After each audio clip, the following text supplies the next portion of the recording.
I want you to just think for a moment about the fundamental concept of energy waste in the built environment. Right. It's something we don't really pay attention to. Exactly. We generally view energy as this, consumable product. You buy it from the grid, you pipe it into a building, you use it to heat a room or maybe power a server, and then the byproduct of that, which is mostly just heat, is exhausted out of a vent.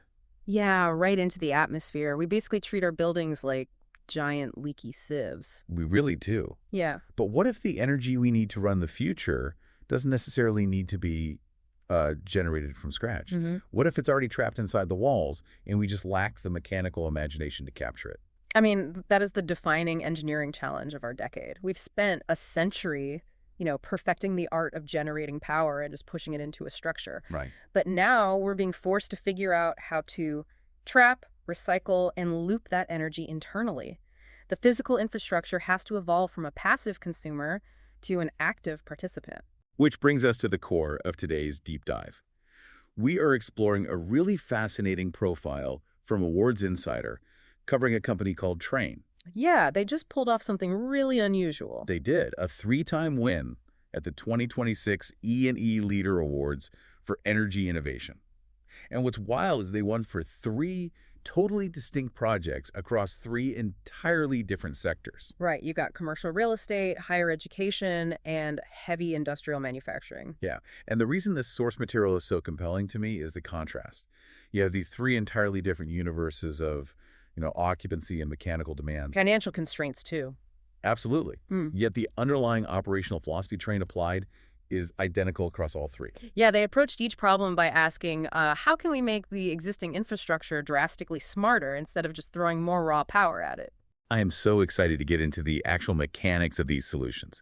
Because whether you are a facility manager or maybe a CFO staring at compounding utility costs, or just someone who looks at a skyscraper and wonders how it works, these case studies are a blueprint. They really prove that decarbonization isn't just a buzzword anymore. It's a hardcore financial and operational strategy. Yes.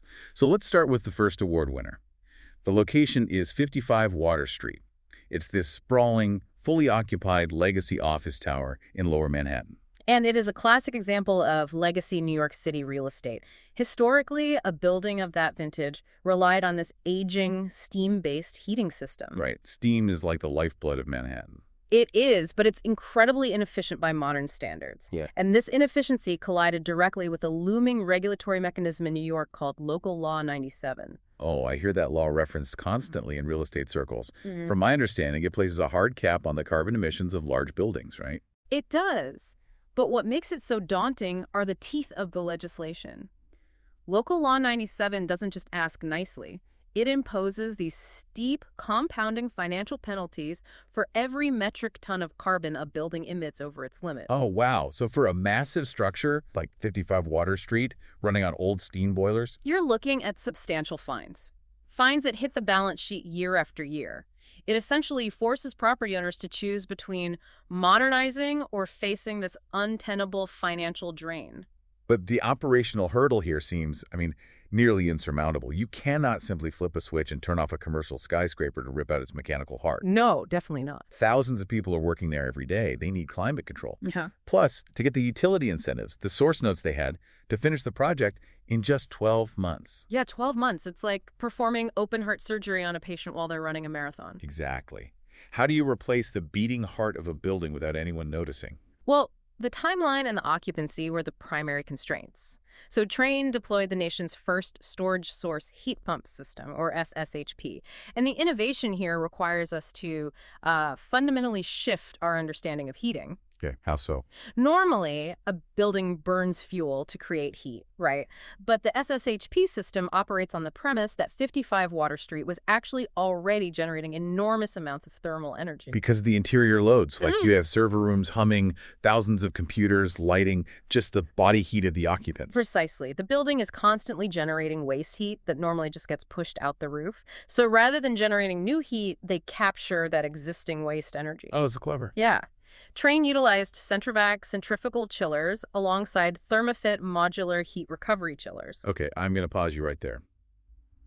When I read the words centrifugal chiller or heat recovery chiller in the notes, my eyes completely glazed over. Fair enough. For those of us without an HVAC engineering degree, break down what is actually happening. How do you physically take ambient heat from a server room and turn it into usable heat for a radiator? It comes down to manipulating refrigerants. Think of a centrifugal chiller as a sponge for heat. It absorbs the ambient heat from that warm server room into a liquid refrigerant, turning it into a low-pressure gas. Okay, I'm with you. Now, the centrifugal part refers to an impeller, which is a high-speed spinning disk. It acts like a centrifuge, accelerating and compressing that gas. So by compressing the gas, you are packing those molecules tighter together, which drives the temperature up. Yes. The physics of compression raised the temperature significantly. So we've taken low-grade waste heat, squeezed it to make it much hotter, and transformed it into high-grade, usable heat. Wow. And then the heat recovery aspect captures that intensified heat and transfers it to the building's water loop. You're just playing a highly sophisticated game of hot potato with the energy that is already inside the envelope. That is a very accurate way to visualize it. Plus, they connected this to an underutilized thermal energy storage network that was already in the building. Giving them a place to basically warehouse that heat until they needed it? Exactly. But you know what detail really stands out operationally? Trane's engineers left the old steam system entirely intact. I noticed that. And honestly, initially it seemed counterintuitive. If you were doing a deep decarbonization retrofit, why leave the fossil fuel system sitting in the basement? Right, it sounds backwards. But thinking about it from the building owner's perspective, it makes perfect sense as risk mitigation. If you install this first-of-its-kind system, your biggest fear is a polar vortex hitting in January and the system failing. Exactly. You don't want your tenants freezing. Mm-hmm. Retaining the steam system as a redundant backup neutralizes that operational anxiety. It gives them the confidence to pull the trigger, and the outcome's totally validated. They achieved a 75% reduction in steam consumption. Yeah, and 90% of the HVAC operations are now fully electrified. And 100% of their domestic hot water is heated by that recovered waste energy. That's incredible. But the financial math is the real kicker here. Oh, absolutely. Let's hear the numbers. This project yields over $2 million in annual utility savings. And by cutting their carbon emissions by over 9,400 tons a year, they avoid roughly $700,000 annually in those local law 97 penalties. That's huge. It is. Factor in the $5.5 million in utility incentives they got for hitting that 12-month deadline, plus a 30% tax credit from the Inflation Reduction Act. The payback period is 3.5 years. 3.5 years to turn a regulatory liability into a cash flow positive asset. It's an incredible feat. It really is definitive proof of concept. But we should pivot to the second project because it tackles a completely different set of structural hurdles. Right. So we solved the problem of a dense vertical space. Yeah. But what happens when the problem isn't vertical density, but horizontal sprawl? Combined with a lack of upfront capital, usually. Exactly. Which brings us to Northern Illinois University, or NIU. They wanted to cut campus emissions 50% by 2030, but faced aging infrastructure across more than 50 different buildings. Yeah, horizontal sprawl dilutes efficiency so much. Yeah. When you have 50 buildings of varying ages and systems, it's a nightmare. But I have to play the skeptic here because it's the obvious question on everyone's mind. Go for it. A massive 50-building makeover sounds incredibly expensive. How does a university afford to do all this if they don't have the capital just sitting around? Well, the magic here is financial rather than purely mechanical. Trane used a mechanism called an Energy Savings Performance Contract, or ESPC. Okay, how does that work? An energy service company like Trane comes in and does a deeply granular audit of the university's current energy waste. They figure out exactly how much money is basically being set on fire through inefficient utilities. And then they use those projected future savings to pay for the equipment today. Yes, but with one critical caveat. The future savings are mathematically guaranteed by Trane. The contract stipulates that the utility savings will cover the cost of the project. If it falls short, Trane writes a check for the difference. Wait, really? So it removes the financial risk from the university entirely? Exactly. It minimizes the risk. It's like a financial time machine. You take the millions you were absolutely going to waste over the next 20 years and bring that capital forward to buy efficient infrastructure today. That's a great way to put it. And because they unlocked that funding, NIU did a truly systemic overhaul. It wasn't just swapping out some light bulbs. Right. The source lists, solar PV arrays, advanced smart metering, intelligent HVAC controls, LED retrofits, weatherization, and massive thermal energy storage tanks. Yeah, the thermal tanks are fascinating. They caught my attention immediately. When I hear thermal energy storage, I picture a giant insulated thermos buried under the quad. What are these tanks actually doing? Well, conceptually, a thermos is not far off. It's essentially a battery.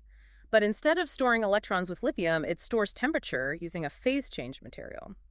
In this case, usually just water or ice. Okay, but how does a tank of ice help power a campus? It's all about shifting the time of consumption. During the middle of the night, electrical demand on the grid is low, so power is significantly cheaper. Right, off-peak rates. Exactly.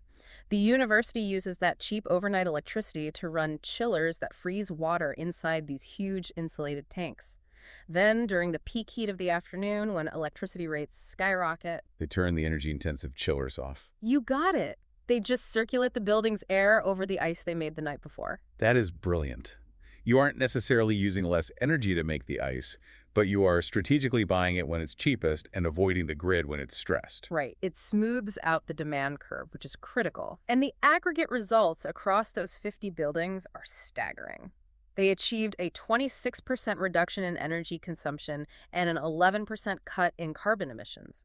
Which, according to the notes, is the equivalent of planting over 455,000 trees. Yeah, the scale is massive. And the financial impact. That 26% reduction translates to $5 million in annual savings. Over 20 years, that's over $100 million, supported by $3.9 million in tax credits. It's transformational, but my favorite detail is actually how they integrated it academically. Oh, the dashboards. Yeah. Trane and NIU took real-time data from the solar arrays and thermal tanks and routed it into interactive dashboards for the students. I love that. The campus itself becomes a hands-on learning tool. Engineering students can analyze the thermal data of the exact classroom they're sitting in. It proves infrastructure upgrades can serve an academic purpose, too. Okay, so we've seen how to fix a skyscraper and a sprawling university, but we need to pivot to the third project, which tackles the sector that is notoriously the hardest to decarbonize. Heavy manufacturing. Yes, we're looking at TG Kentucky, a division of Toyota Gosei. They needed to hit strict 2030 environmental targets, but their facility relied heavily on legacy natural gas heating. And at the same time, their core manufacturing processes, like these massive industrial air compressors and dryers, required enormous amounts of cooling. Reading through this part, the inherent paradox of industrial manufacturing became glaringly obvious. You have a facility running giant, energy-intensive chillers just to keep machines from overheating. Right. And 30 feet away, you are burning thousands of cubic feet of natural gas to generate heat for the paint booths. It's like running a giant refrigerator with the door open while running a furnace right next to it. It's a complete contradiction when you look at the thermodynamics. You are paying the utility company twice. Once to remove heat, and a second time to create new heat. I have to admit, until I read this, I didn't fully understand why a paint booth required so much heat. I just assumed you sprayed the parts and let them dry. It actually relates to air quality and chemical curing. In an industrial paint booth, you have to constantly exhaust air to remove toxic fumes and overspray. Oh, so if you push that much air out, you have to bring fresh air in. Exactly, through what they call air makeup units. And if it's, December in Kentucky, the outside air might be 30 degrees. And you can't blow freezing air onto wet industrial paint. No, the finish will completely fail. You have to heat that continuous intake of outside air to a very precise temperature and humidity before it ever touches the product. So they were burning a fortune in natural gas just to heat winter air coming through the vents. But given our freezer and furnace analogy, the solution seems self-evident, right? Why not just take the heat coming off the back of the fridge and pipe it into the furnace? That is exactly what Trane did. They designed a custom system centered on 2 high-efficiency heat recovery chillers with adaptive controls. Okay, so closing the loop. Right. The system captures the waste heat from the air compressor's heat that used to just be vented out of a stack and redirects it to power the paint booth air makeup units. The cooling process fused the heating process. They bridge the gap, and the outcome is jaw-dropping. This system allows the paint shop to operate natural gas-free for more than 9 months out of the year. Which saves them 58,000 therms of natural gas annually. That is wild. It is, and the efficiency metric here is really important. It's called the coefficient of performance, or COP. The system achieves a COP of over 3.0. Why is that specific number a milestone? Like, what does COP actually measure? It measures the ratio of useful heating or cooling provided versus the electrical energy consumed. If you use a normal electric space heater under your desk, the COP is 1.0, 1 unit of electricity in, 1 unit of heat out. Okay, a 1-to-1 ratio. Right, so a COP of over 3.0 means that for every single unit of electrical energy required to run the system, it's delivering more than 3 units of useful heating and cooling to the factory. Wait, that sounds like it breaks the laws of physics. How do you get 3 units of energy out of 1 unit of electricity? Well, you aren't creating new energy. You're just paying a small electrical toll to move existing energy from where it's harmful to where it's helpful. Ah, I see. The system gets this multiplier by maximizing free cooling. When outdoor conditions are right, the adaptive controls bypass the mechanical compressors entirely.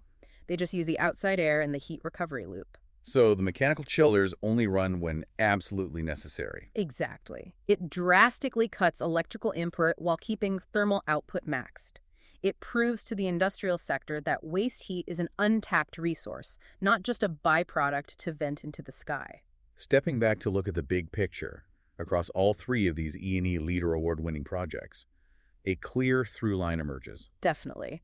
The underlying philosophy is the same. Whether it's an office tower in Manhattan, a sprawling campus in Illinois, or a manufacturing plant in Kentucky, the truth is that the energy we need is often already there. We just need the technology to capture and redirect it. Exactly. It's absorbed in the thermal mass of a skyscraper, trapped in the friction of a factory, or stored in the phase changes of ice. And as this technology becomes the standard, I think we're going to see a profound shift. In what way? Well, think about it. The buildings you walk into every day will essentially become living, breathing organisms, autonomously generating, storing, and recycling their own energy right under your feet and behind the walls without you ever even noticing. That is a phenomenal point. If a property transitions from being a passive consumer of expensive utilities to an intelligent organism that shields its owners from regulatory penalties, how might that fundamentally change the way we value the real estate we live and work in? Something for you to mull over. If you have questions about being a part of future segments or other partnership opportunities, reach out to a member of our team today. Links are located in the body of this session's description.